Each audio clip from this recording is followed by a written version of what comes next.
Hello everyone. तो आज हम लोग पढ़ेंगे कि ग्लूकोज का ब्रेकडाउन अलग अलग टाइप के ऑर्गेनिज्म में कैसे होता है और क्या प्रोडक्ट बनते हैं। तो सबसे पहले हमारा ग्लूकोज जाता है सेल के अंदर। सेल के किस पार्ट के? सेल के साइटोप्लाज्म पार्ट के अंदर जाता है। यहाँ पे ग्लूकोज हमारा किस में कन्वर्ट होता है? पायरुवेट में कन्वर्ट होता है और कुछ मात्रा में एनर्जी का फॉर्मेशन करता है।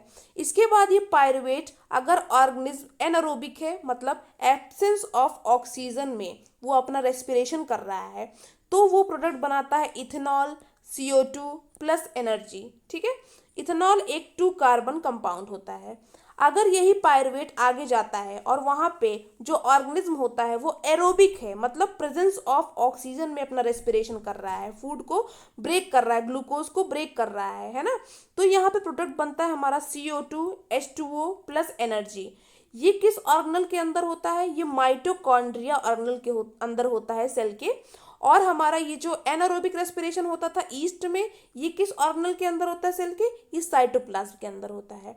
इसके बाद एक थर्ड केस हमारा आता है जिसमें मसल सेल्स के अंदर कभी कभी इन केस समटाइम्स ऐसा होता है कि ये जो मसल सेल्स होती हैं इनमें लैक ऑफ ऑक्सीजन हो जाता है, मतलब सफिशिएंट अमाउंट में ऑक्सीजन इनको नहीं मिल पाती है, सफिशिएंट अमाउंट के ऑक्सीजन की सप्लाई इनके अंदर नहीं हो पाती है। तब ये पायरुवेट क्या होता है? आगे जाके लैक्टिक एसिड प्लस एनर्जी में कन्वर्ट हो जाता है। लैक्टिक एसिड एक 3 कार्बन का कंपाउंड होता है। तो आपको समझ में आ गया होगा, सबसे पहले हमारा ग्लूकोज पायरुवेट में कन्वर्ट होता है साइटोप्लाज्म के अंदर।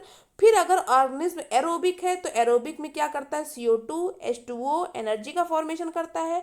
एनारोबिक ऑर्गेनिज्म है तो उसके अंदर इथेनॉल CO2 प्लस एनर्जी का फॉर्मेशन होता है। और मसल सेल्स के अंदर कभी कभी जब O2 की सप्लाई सही तरीके से नहीं हो पाती है तो वो लैक्टिक एसिड प्लस एनर्जी का फॉर्मेशन करता है।